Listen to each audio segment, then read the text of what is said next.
যেইখানেই অন্যায় দেখবেন সেইখানে প্রতিহত করার চেষ্টা করবেন। আপনি যখন অন্যায় দেখে এড়িয়ে চলে যাবেন, তখন সেই অন্যায় টুরে টুমোরও আপনার গানেও যে কোনোভাবে আসবে।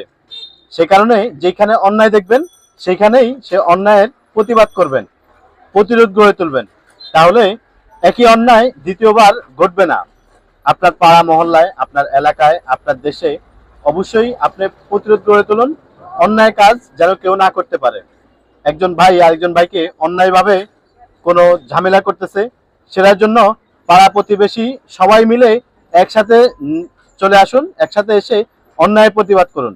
তাহলে একটা সময় দেখবেন আমাদের বাংলাদেশ সোনার বাংলাদেশে পরিণত হবে। আমরাই চাইলে বাংলাদেশকে সোনার বাংলাদেশ গড়তে পারি। তার জন্য প্রশাসনের প্রয়োজন হবে না, প্রতিটা মানুষই পারবে সোনার বাংলাদেশ গড়তে, যদি সৎ ইচ্ছা, সৎ উদ্দেশ্য যদি থাকে আপনার।